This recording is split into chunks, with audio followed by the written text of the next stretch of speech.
And now, after years of planning, sweating, and going broke, here is the Boots and Whiskey Podcast with Jim Belisle. I'll alert the media. Why they would give this man a podcast is anyone's guess. Then there is what could only be a bizarre coincidence or something else. Welcome to the Boots and Whiskey Podcast with Jim Belisle. Fat, drunk, and stupid is no way to go through life, son. Country music and fine moonshine. Finally, a podcast that lets it all hang out. Let's level with America. Got your boots? Ready for some whiskey? These boots are made for walking. One of these days, these boots are gonna walk all over you.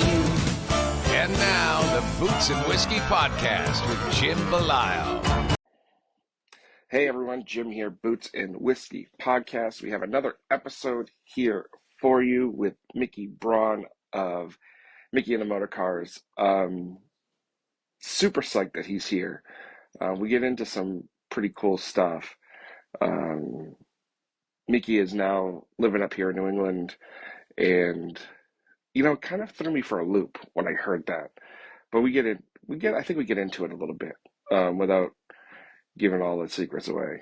But it was cool to hear a little bit about that, and the history of the Motorcars and the history of his family, and Reckless Kelly and everything else that they all have he has his hands in some sort of way. Yeah, we get into it, and it was really cool to get that aspect of it. So if it's your first time here, welcome. We do things kind of a little unconventionally, but you're going to get a conversation, more or less. It's not really like a question and answer kind of thing. It's a hey, let's shoot the shit, and it's fun. So thank you for being here if it is your first time, and if it's not your first time, welcome back. Go check us out on all the socials. I was thinking about it the other day, and we need a website upgrade bad. We need to just have a better website. But anyway, I digress. What did we do this weekend? Oh, we went and saw, we did 2 concerts. Jesus Christ. Lenko over at Six String in Foxborough. Big thank you to them for having us out. We actually sold merch for them on Friday, which I'd never done before. That was kind of a cool experience. Met some really cool people. We had interviewed Lenko for this podcast years ago. They were like our first quote unquote real band, right? Like that had some sort of success when it comes to radio and shit like that. So we got an updated picture with them, and that was cool. And then Saturday night, took a trip all the way to Bridgeport, Connecticut. Now, from where I am to Bridgeport, Connecticut, it's like 2.5 hours.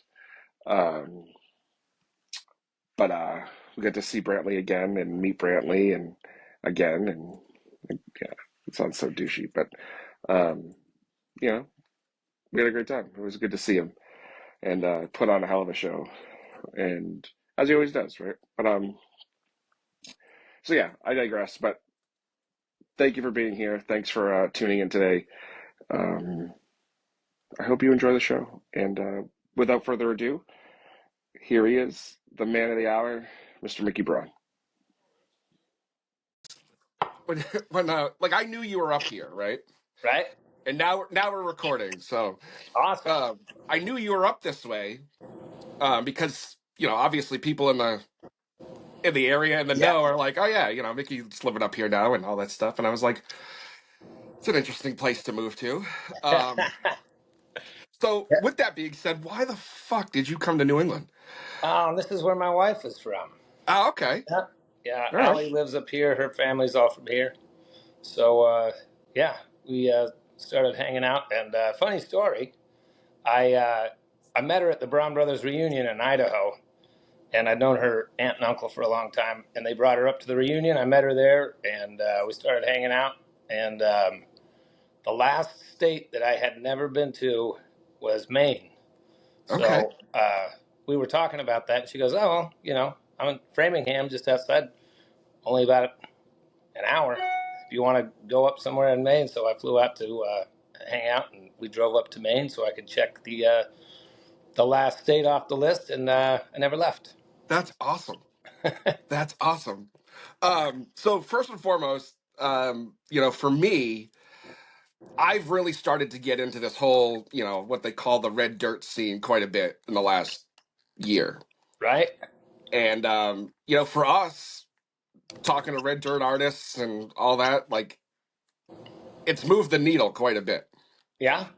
Good. So for you being here is, kind of a big deal for me. Yeah. So thanks, man. No, absolutely, man. I'm glad to be on the show. Yeah. I Because just, anybody that knows anything about you and your history and your brothers and all that shit, like you guys are kind of a big deal. we've been around a long time. Yeah. Yeah. But I mean it shows in the music you put out. It shows in, the grind that you have. So it's obviously worked. Yeah, man. It's it wasn't exactly a formula, that's for sure. But Yeah. somehow the recipe all came together towards a few years in, and worked out for us. So we've just been plugging away at it and rinse and repeat. Yeah. Now, you're from Idaho. Yeah. Other than potatoes, what Yeah. else is there to do, and start bands? What else is there to do out there? Oh man, there's actually Idaho's one of those little spots that there's so much to do. Where I grew up in the mountains. A lot of people don't really think of Idaho as mountainous, like you say. They usually go straight to the potato. Yeah. But fun little fact: the most exported thing out of Idaho is actually the rainbow trout. Really? Yeah. So anyway, lots of rainbow trout farms.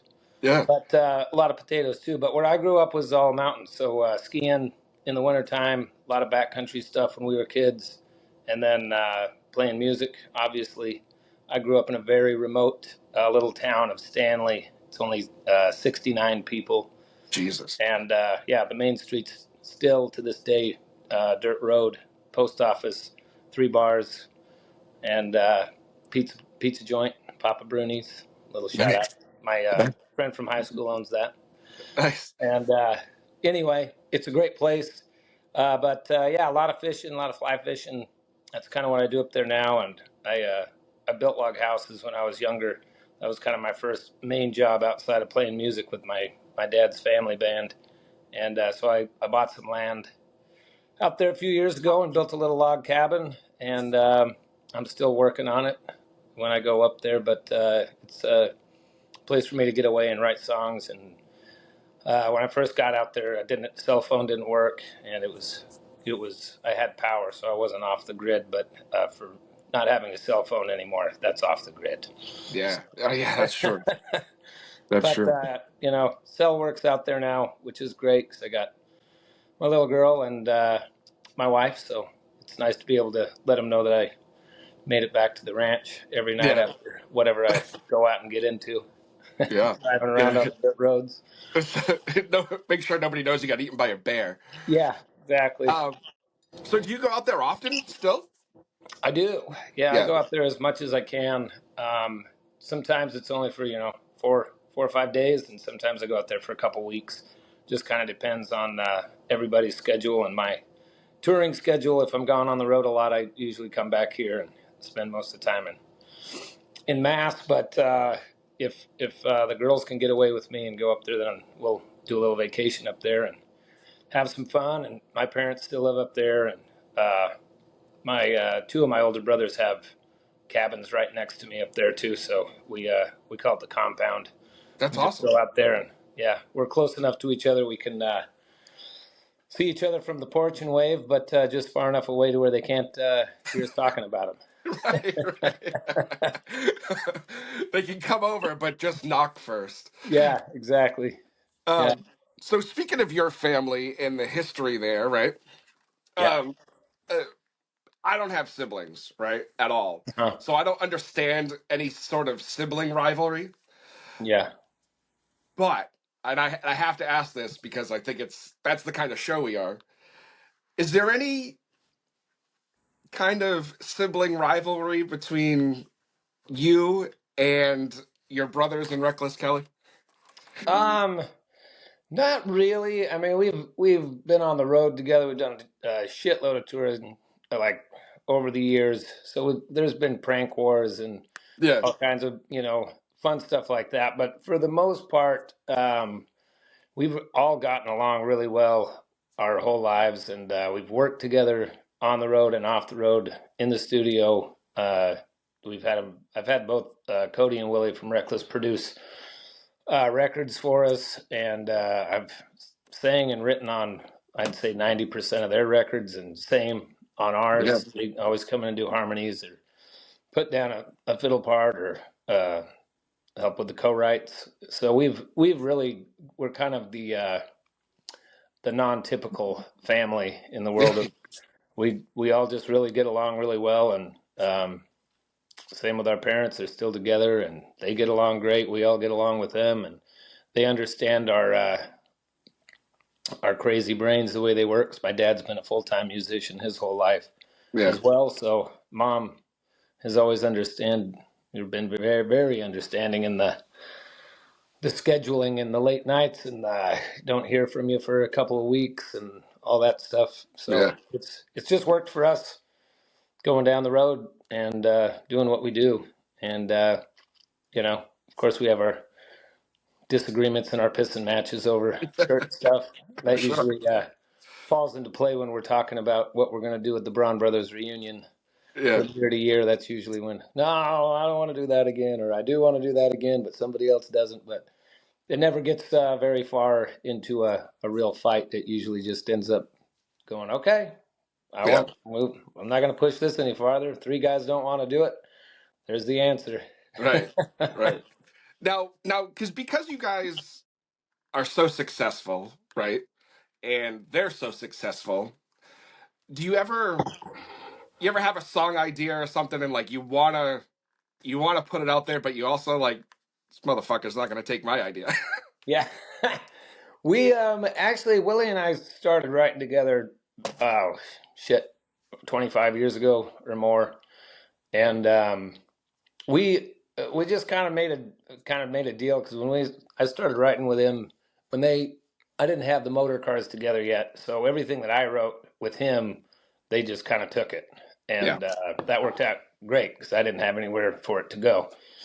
And then once I got the Motorcars together and running, and we were writing for our own stuff, we basically just started writing when I had to put out a record and I wanted help co-writing, or I had an idea for a song that I thought would work well with Willie to write with. I'd call him up, but we kind of just made the non or the agreement that if they're working on a record and he calls me, hey, I want to write, he's kind of got first stab at Yeah. the songs, and then vice versa.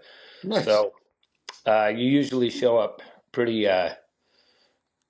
heavy with your ideas when you're writing for your own stuff, and he does the same when we're writing for him, and it's worked out really well Yeah. over the years. But there has been a few ideas that have ended up drifting over to their side and getting on their records where I'm like, shit. That was a good one.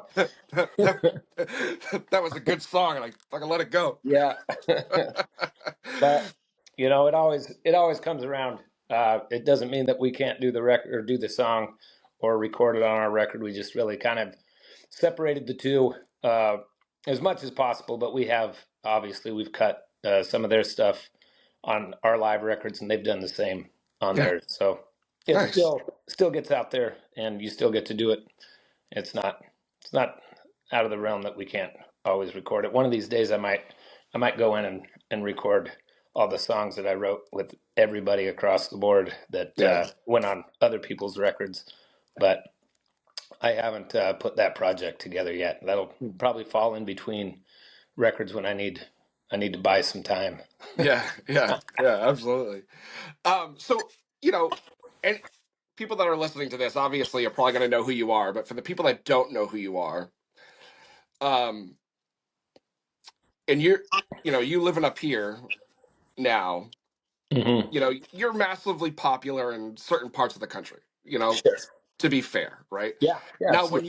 you're up here, I don't think it's okay, but like nobody, I don't, not nobody, but the majority of people, of music fans, wouldn't know who Mickey and the Motorcars are, right? Yes, that's correct.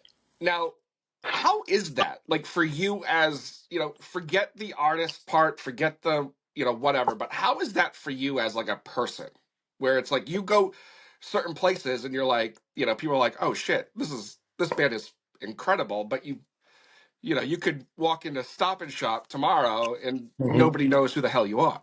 Yeah, it's kind of the it's really great. Yeah, I'm sure. I'm sure. I can wear my fat pants down anywhere I want to go around here. Not actually.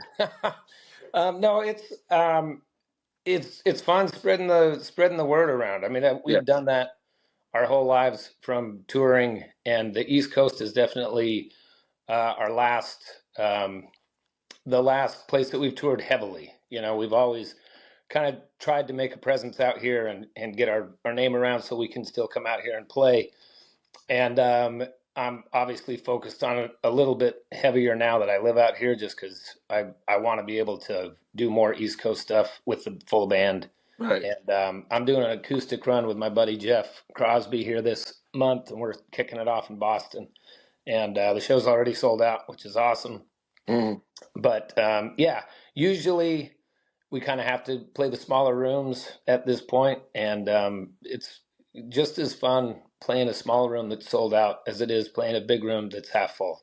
So, yeah, you know, right now it's just a building process, and it's kind of puts a little fire in your ass a little bit, because it's kind of like starting over. It's kind of like when we tour Europe for the first time. You don't know anybody, nobody knows you. You have no idea what your turnouts are going to be night to night, and then you figure out what towns worked, and you figure out what clubs work, and you go back and keep beating them up until you have to move on to a bigger club, and just keep stepping yeah, stepping up the stairs slowly. But it's a grind for sure, but yeah. it's fun. Yeah, it's, I talk about them a lot on this show because I've gotten pretty close with their camp and the guys in the band. But you know, and I'm sure I'm sure people are sick of me talking about this band, but I don't care. Um, you know, we've gotten really close with the guys over at Shane Smith and the Saints. Uh-huh. Yeah, And, they come up here once a year, and we've been fortunate enough to see kind of that progression, right? Then sure. again, kind of like you guys, you go out to other parts of the country and they're selling out rooms that are twice the size that they're playing here. Yeah, And, every year it's a little more, it's a little more, it's a little more, right? yeah. Like, I'm asking because that sort of feeling when you're doing that and it's growing has to Hmm. be as rewarding, right?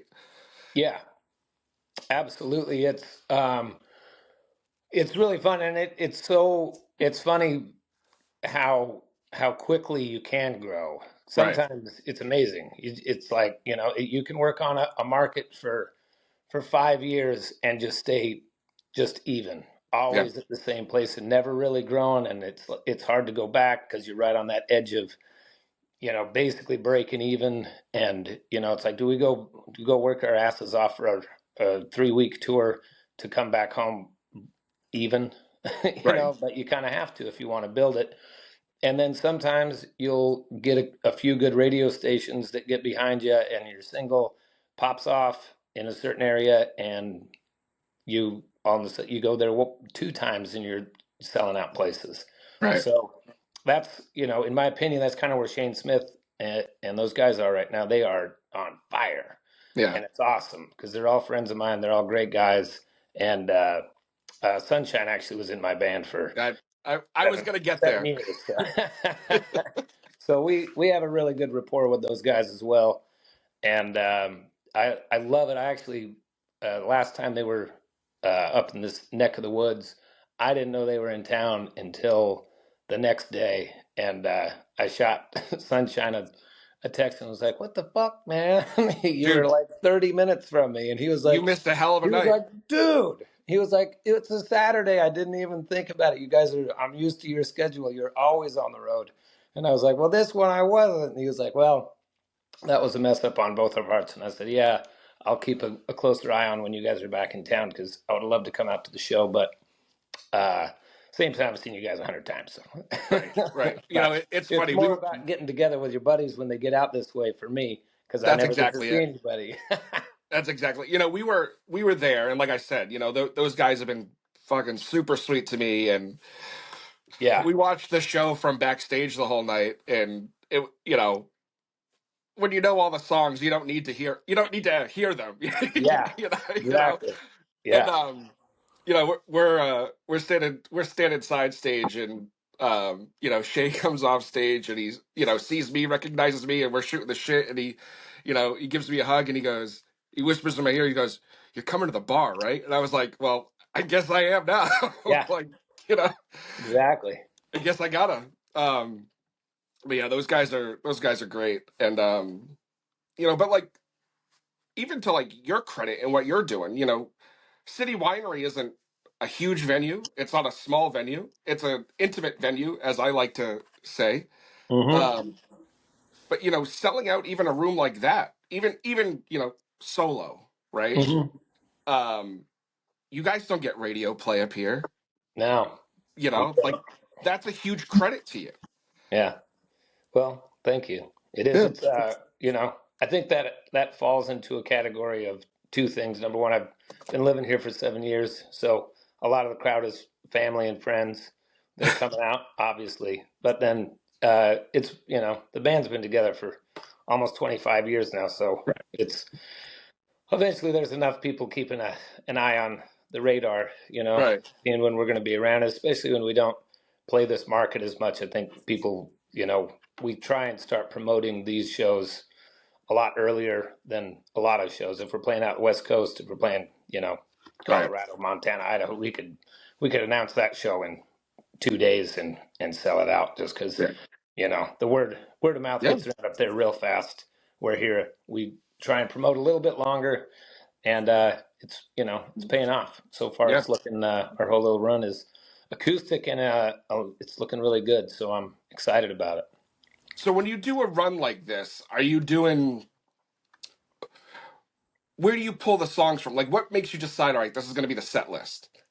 I don't do a set list when I run acoustic. All I right. keep a master list at my feet just for my own personal jog my memory. Yeah. Just 'cause there's so many of them rattling around up there. But I usually just kind of play off the crowd, Yeah. and I kind of play off if somebody shouts something out and I can remember it.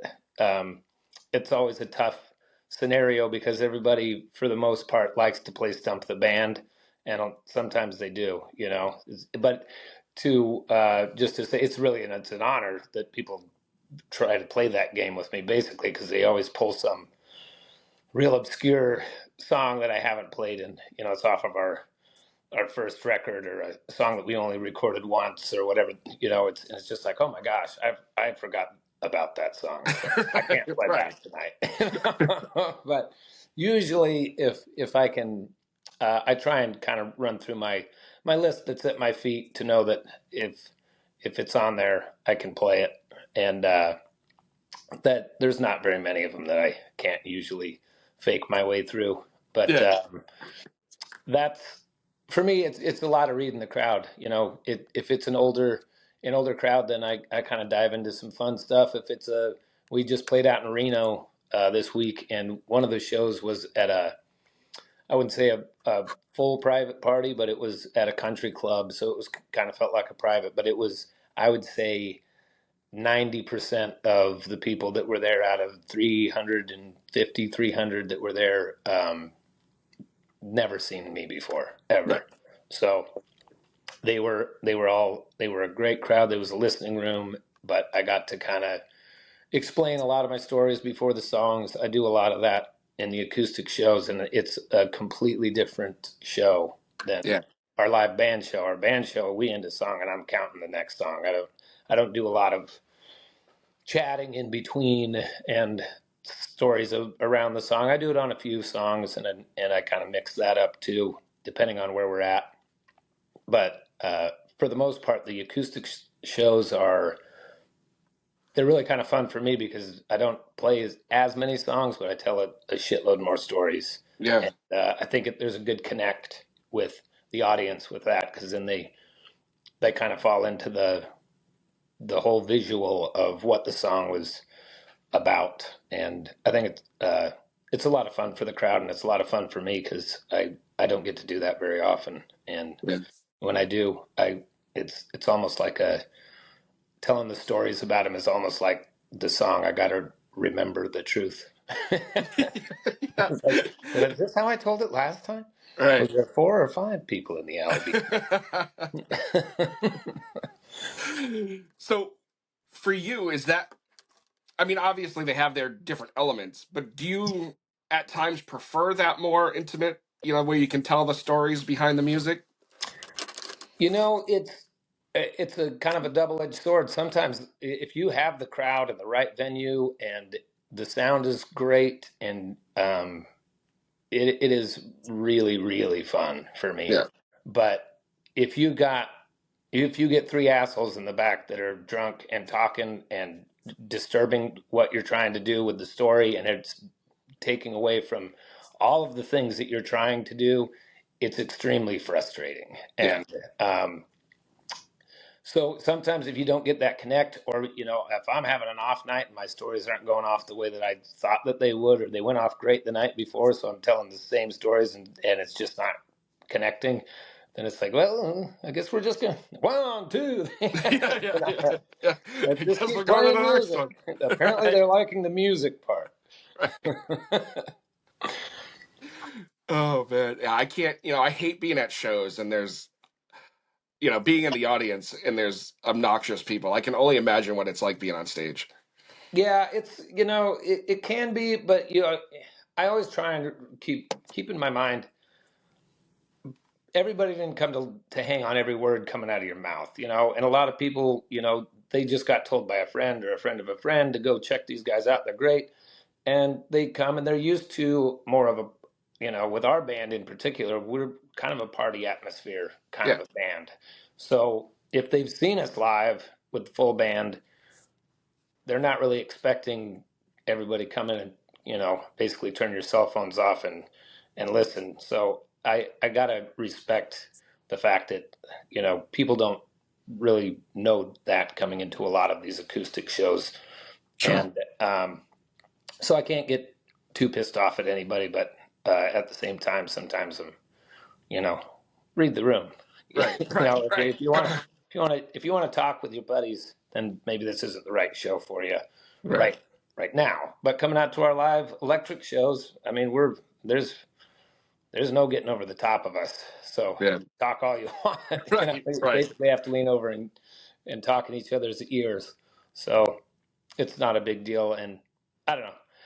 Anybody that comes in and pays a ticket, you're really allowed to do whatever you want to do. And Yeah, I'm happy that I'd rather have people in the room than nobody. So yeah. I can't really get mad at anybody for doing what they do. Right. So you've been doing this thing. Have you had the Motorcars together 25 years, or have you been just doing this for 25 years? The band will be a 25 year Okay. endeavor. That's what I think. I really need to look at my calendar. Next year is the beginning of our 25th year. So we're in 24 years Okay. right now of the All right. Motorcars. And, but no, I started playing music with my dad. I started getting on stage when I was 5. And he started a family band with my 3 older brothers and myself. I was probably 6, I guess. So that's when we went on. We were kind of a country western uh, novelty-ish kind of band. My dad wrote all the songs, and we, we were little kids, so we Right. were on the Tonight Show with Johnny Carson and things like that right out of the gate, and they were all things. At that age, I was 6 years old, 7 years old, and we did that for 9 years touring. So I grew up not really knowing anything else.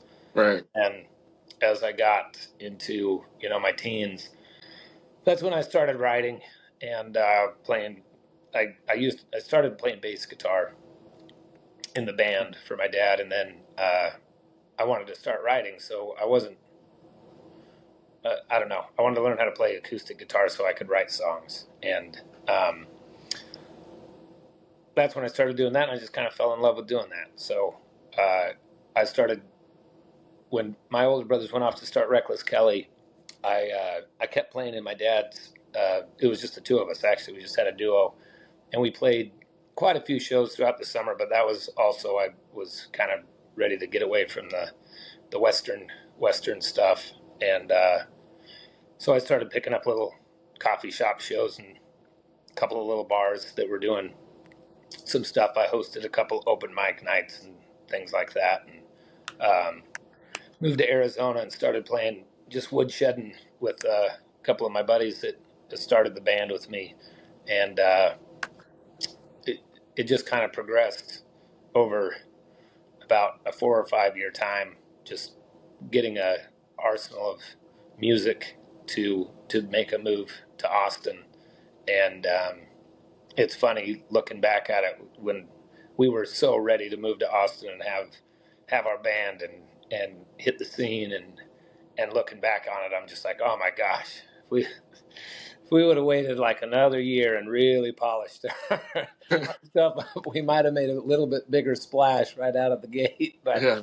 just not knowing that at a young age, you think you're ready to go, and you get to a city that's so ensconced in great music and great players and everything. You have no idea you're such a small fish in such a big pond, and you get there and you realize you're just really not nearly as good as everybody else is, and it's kind of like a slap in the face, because where we were in Idaho, we were on the edge of as good, if not just a little bit better, in a way that we could play these little honky tonks and stuff.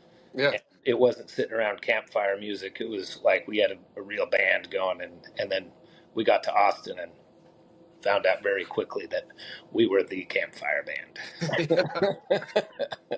Now, did you ever in that time think to yourself, maybe, and I hate to even talk about it, but, why did you decide to go to Austin rather than go to Nashville? There was some deciding factors in that just made it really easy.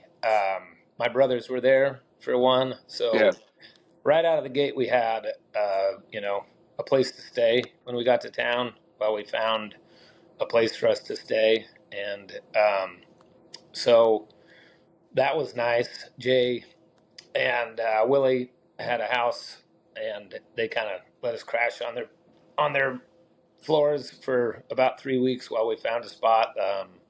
They introduced us to a lot of people. Their booking agent took us on right out of the gate, and got us opening up for Reckless and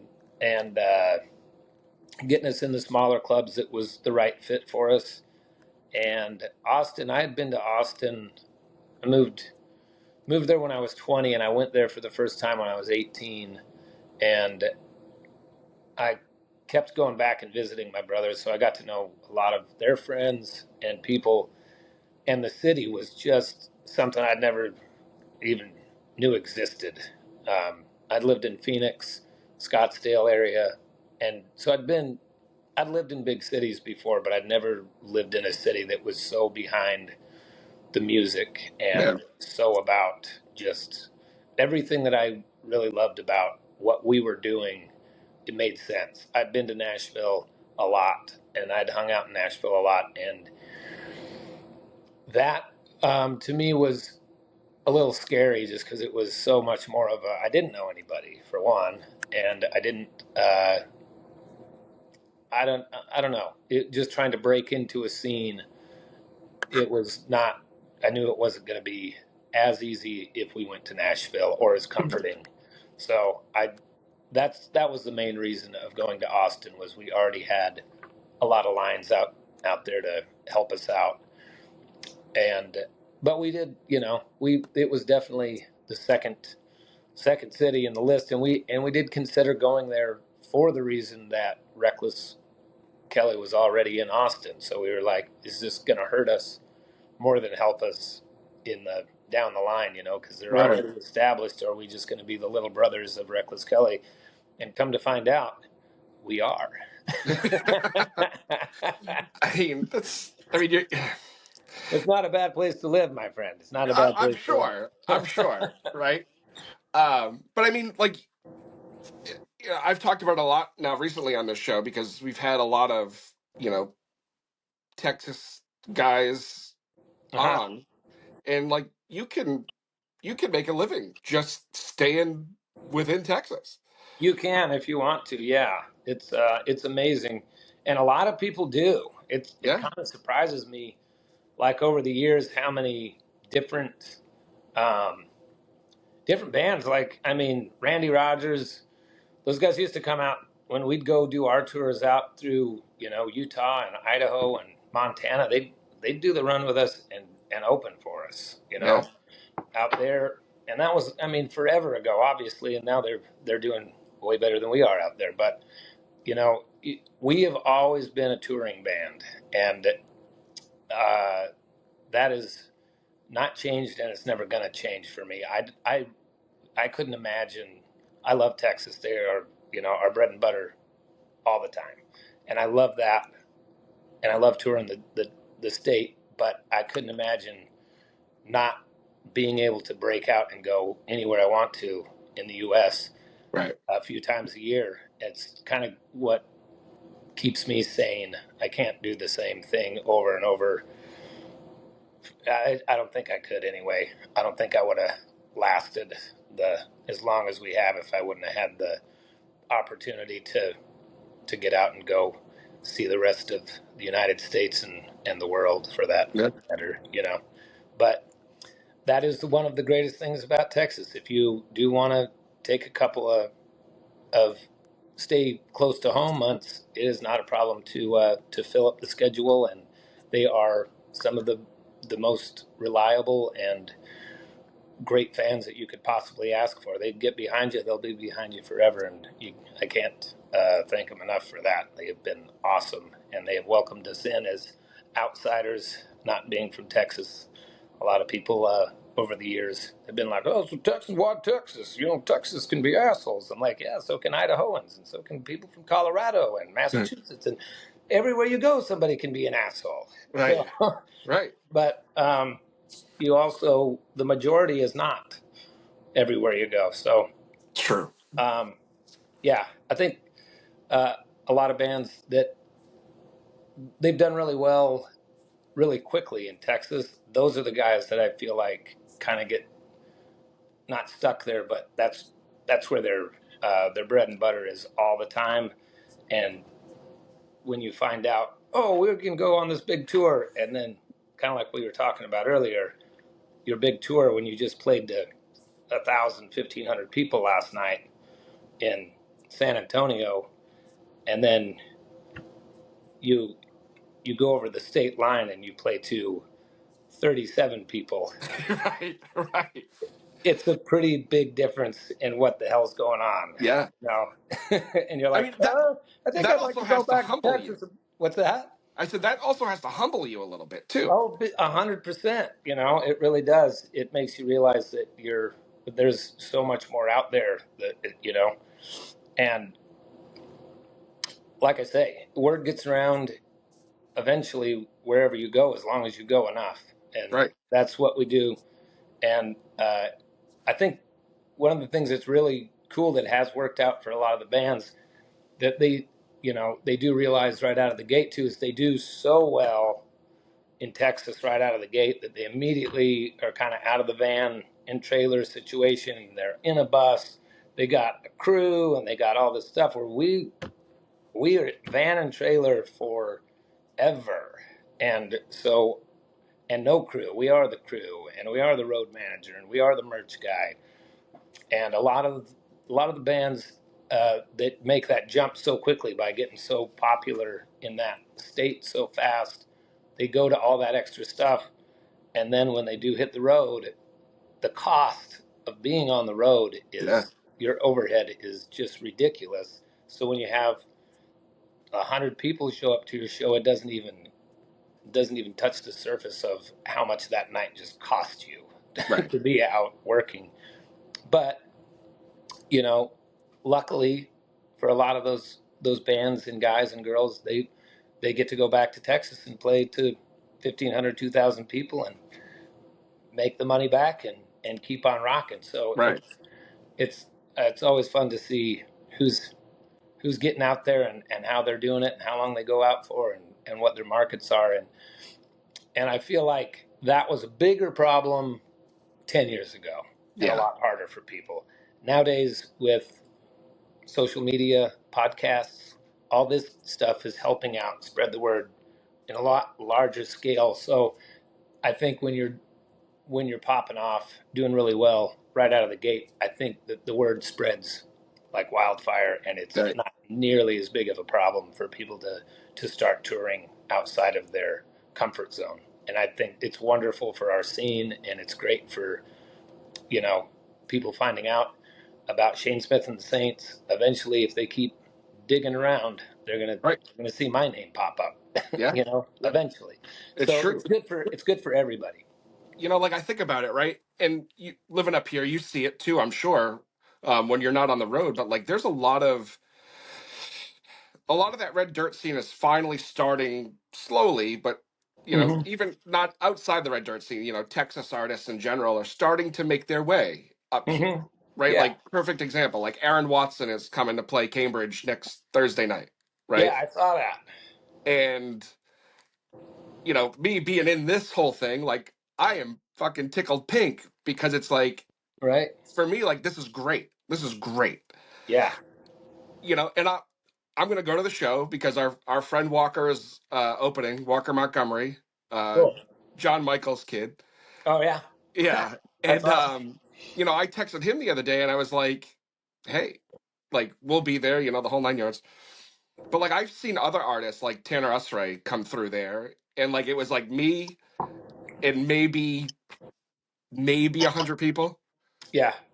But like you watch Tanner's stuff, and if he's in Texas, Oklahoma, where anywhere down Yeah. there, he's playing rooms that are 3 times the size, sold Yeah. out. Yeah. It's wild to see that sort of thing. Hmm. Yeah. Especially being in this industry and seeing it for what it is. Yeah. Because Well, I'm really curious to see what the crowd size is for Aaron Watson next week. I'm very curious.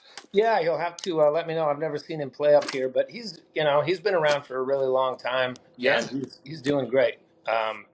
And I bet you it'll be good. I feel like the country scene, and he's a little more on the country side yeah, of as opposed to the Texas country red dirt thing. He's definitely more on the country kind of stuff. So I think he's going to do great. yeah.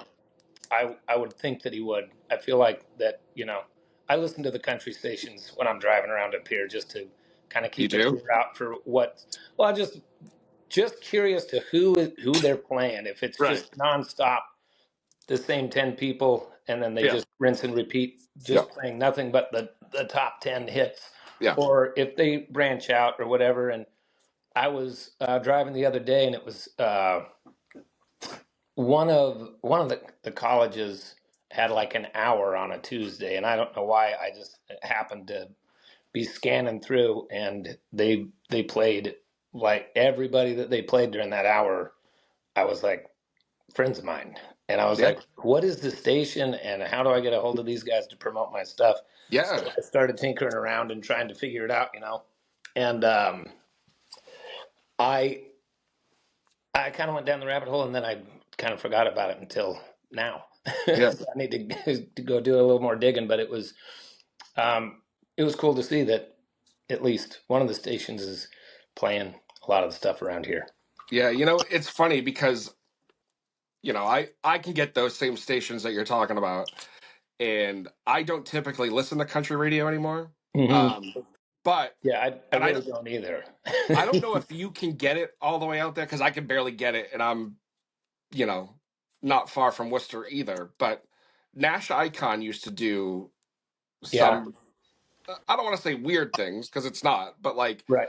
not your typical You know, it wasn't Luke Combs and Jelly Roll and, Right. you know, et cetera, et cetera. It was some, you know, off the beaten path for country radio. Sure. So they're not too bad, but their signal, you know, if it gets out of Worcester, you might be able to get it in like Millbury or, Yeah. you know, Yeah. maybe a little down Route Sure. 9, but you're not Sure. getting far. Yeah. Yeah. um, so they're not too bad, and I don't know if you can get Providence's country station where you are, but they're not too bad either. Yeah. I'll look into it. I really haven't done a lot of research. Like I say, I just kind of hit scan Yeah, or seek as I go yeah, along, and wherever it stops, sometimes I'll listen for a few songs and then go, yep, same stuff, yeah. and zip on down to the next one. But yeah, it's you know, it's kind of tough around here trying to get your foot in the door when the big boys are in the batter's box, and Yeah. you're the rookie, even though Right. Well, even though even you've though been you've been there doing it forever. forever. Right. Well, speaking of doing it forever, I'm gonna hold your feet to the fire a little bit, and it's probably not something you can or want to talk about, or maybe not want to, not um, but because the kind of show we are, I like to push the envelope. Um, Which way?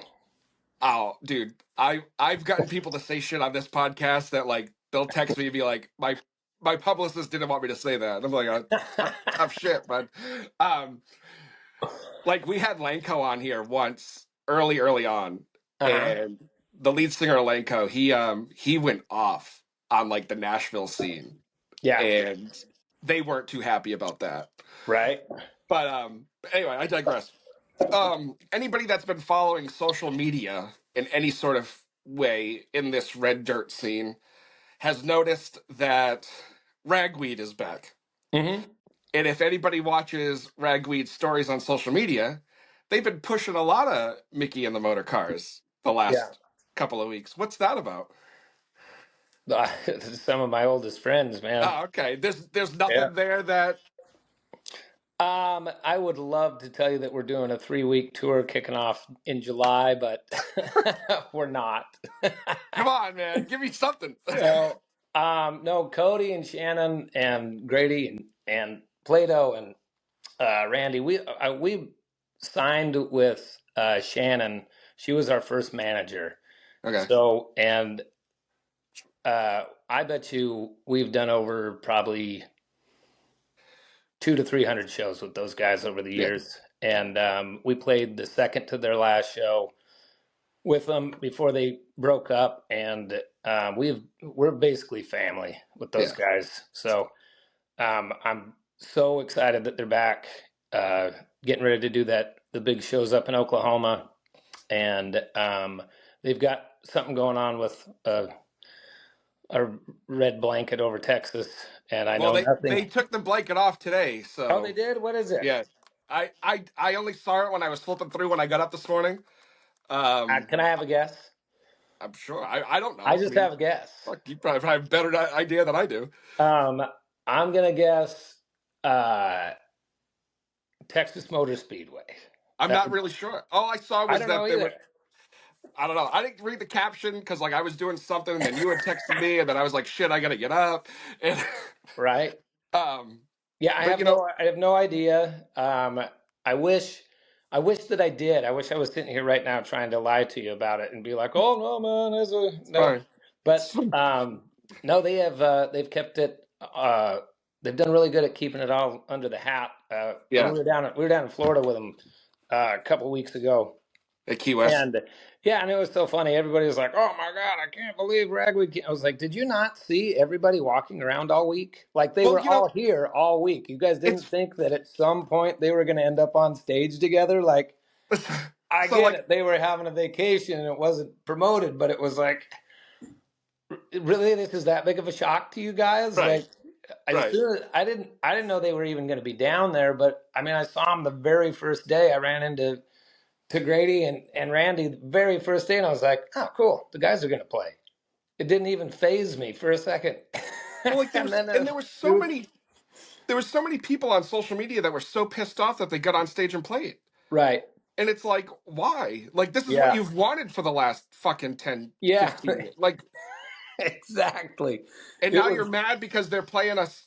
When they play 6 songs, 6 tunes. like, Yeah, give me they a played. break. Yeah, they played 6 tunes, and it was a. I thought it was a great way for them to just kind of to crack the seal. And it's like you expect them to go play to 180,000 people and not get together and do some fucking playing on Right, stage before that. I mean, right, I was kind of surprised that they didn't have like a 3 night stint under a fictitious name somewhere just to right, get their chops together and be on stage. It's a different deal from going from a rehearsal studio and walking on stage and your sound isn't quite right or whatever's going on. I mean, so if your first show back after 15 years is in front of whatever that stadium holds, 60,000 people, I guess. It's right, like you you'd think that they'd be all right with them playing to a couple thousand people for right, 6 songs. And, right, I mean, if anything else, they should be thanking them so they don't go out and just butcher the shit out of their first set right. back, And which they would never do because they're professionals and they're as right. pro as it gets. And they've been rehearsing and hitting the studios and working on their set list is going to be insane. Oh, Because I'm sure. I was talking to Codes and he was like, man, we're trying to do as many different songs every set, to appease the masses. We're obviously going to play the hits, Right, but I think it's really awesome, and I'm so happy for them. It's really cool that they're uh, putting their differences aside and so like it I happens said, when you grow up, I guess. yeah, yeah, and it's funny all the people who are, oh, I didn't think they'd ever get back together, and I was like, yeah, I actually didn't think it'd take them this long, but Right. I'm really happy to see them. Like I say, back out and I think they all realize that they need it too, Yeah. as friends and family. That's the tightest group of guys I've ever seen on the road, and they to to see them all back together and happy and having fun was it was made me happy. Yeah. Speaking of, you know, band members coming, going, and whatnot, like you guys have had, we talked about Sunshine being Mhm. in the band and then leaving. Like, when it comes to a band like yours, where you've been together forever, or have this thing going on forever, and people come, people go, um, how hard is that for you as like the front man, this is my baby, more or less? Like, when I mean, obviously sometimes people get fired, right? Some people leave on their own, Mhm. whatever the case may be. Like, do you feel like you have to, like, almost not restart, but, like, you know There is there's definitely a rebuilding process that has sure, to happen, and yeah, it's a huge pain in the ass. yeah, Not gonna sugarcoat that because I don't have to.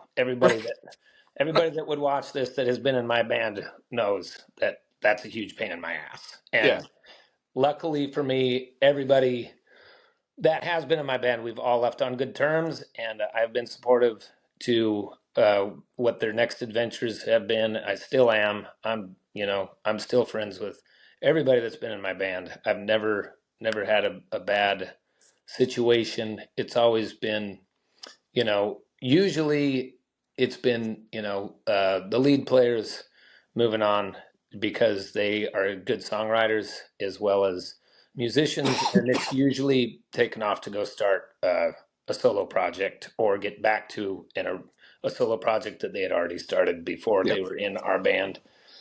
And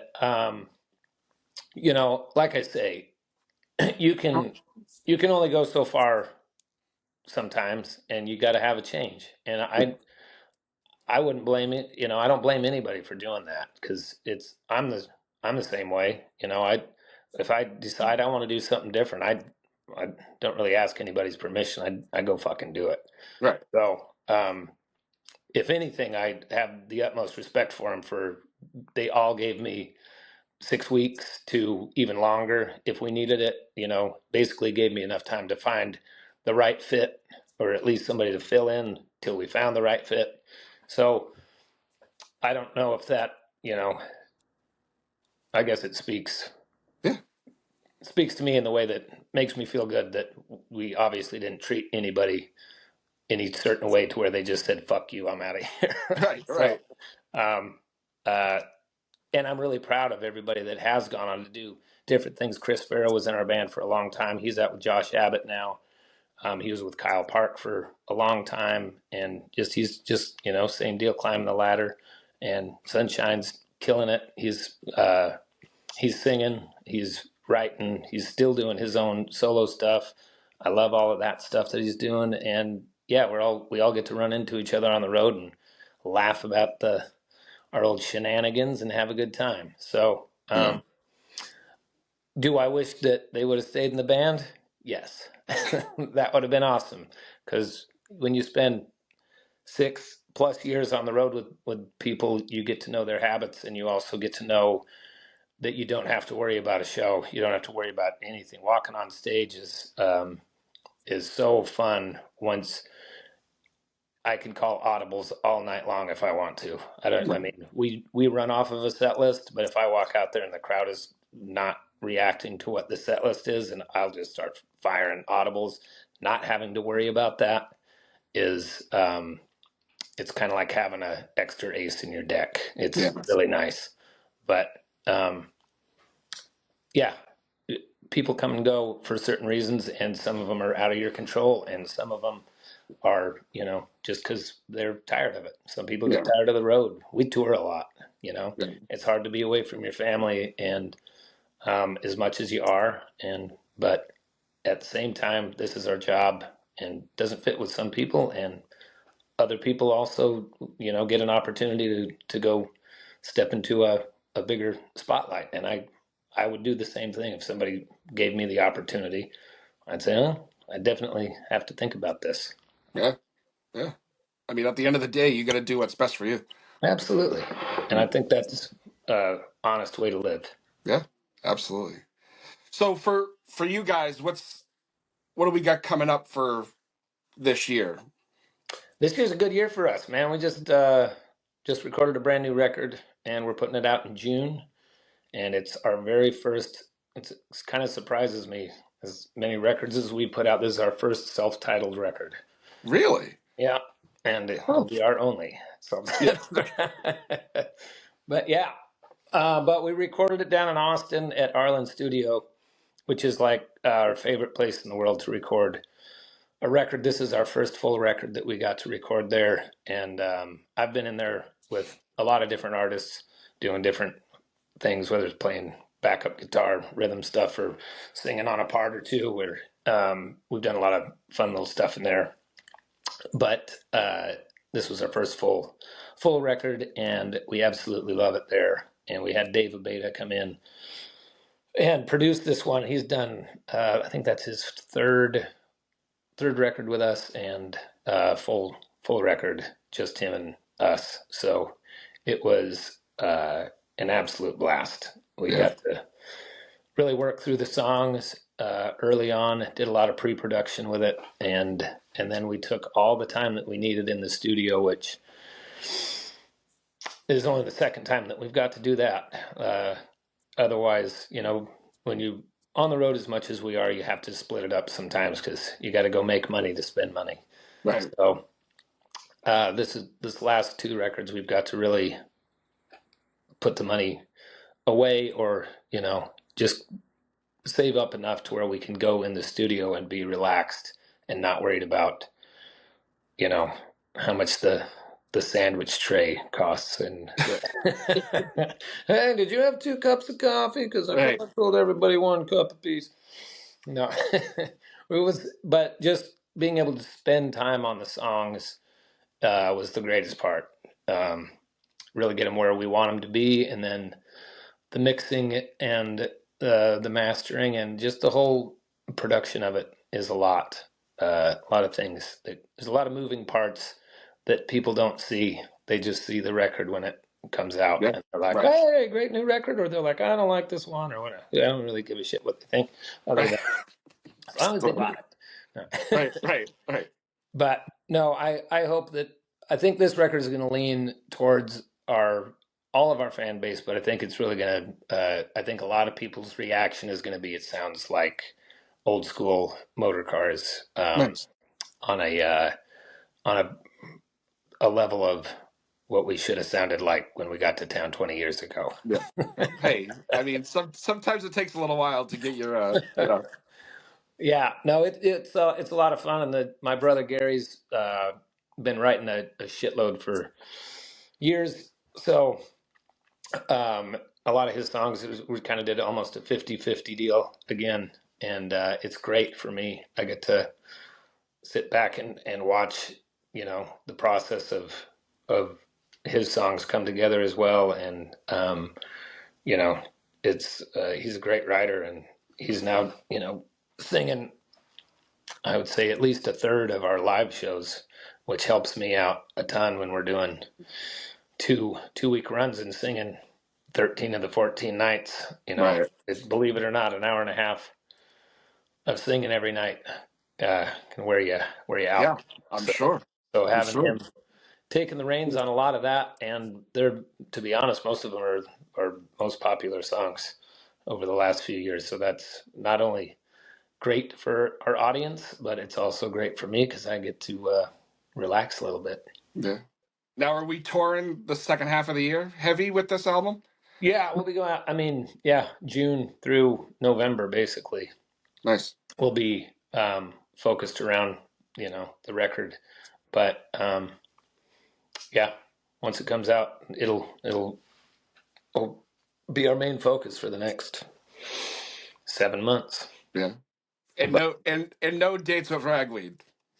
No dates with ragweed so far, but I am, I know those guys too so well that I'm sure that they're not the kind of people that you need to send them a text and say, "Hey, if you guys are doing anything, we'd love to be on it." Because Right. if they want you to be on it, they're going to get a hold of you. Yeah.